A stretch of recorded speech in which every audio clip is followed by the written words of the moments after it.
ગુજરાતમાં હાલમાં અન્ય દરિયાકાંઠે જ્યારે માદક પદાર્થો બિનવારસુ મળી આવેલ હોય તે સંદર્ભે રાજકોટ રેન્જના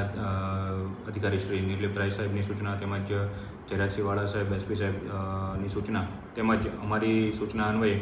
દેવભૂમિ દ્વારકા જિલ્લાના દ્વારકા ડિવિઝન ખાતેના તમામ પોલીસ સ્ટેશનો તેમજ જિલ્લાના તમામ અધિકારીઓને સૂચિત કરેલું હતું કે દરિયાકાંઠા પર સઘન પેટ્રોલિંગ રાખવામાં આવે અને આવી કોઈ પણ ચીજવસ્તુ જ્યારે મળી આવે ત્યારે તેમને તાત્કાલિક સીઝ કરીને આગળ કાયદેસરની કાર્યવાહી કરવા તમામને સૂચન આપેલું હતું. જે સંદર્ભે ગઈકાલ તારીખ 6/5/2026ના રોજ દેવભૂમિ દ્વારકા જિલ્લાના કલ્યાણપુર પોલીસ સ્ટેશન ખાતે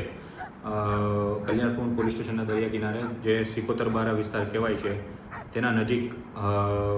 દરિયાકાંઠા વિસ્તારમાં 4 ચરસના પેકેટ મળેલા હતા,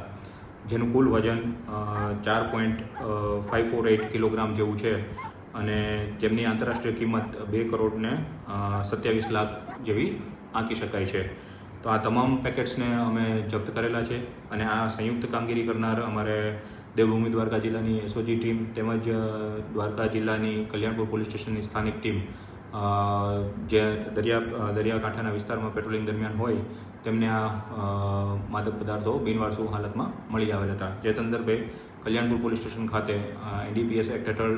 લગત કલમો હેઠળ ગુનો દાખલ કરવામાં આવેલ છે તેમજ આગળની તપાસ PSI NN વાળા કલ્યાણપુર પોલીસ સ્ટેશનનાઓ ચલાવી રહેલ છે. સાહેબ, બિનવારસુ જથ્થો છે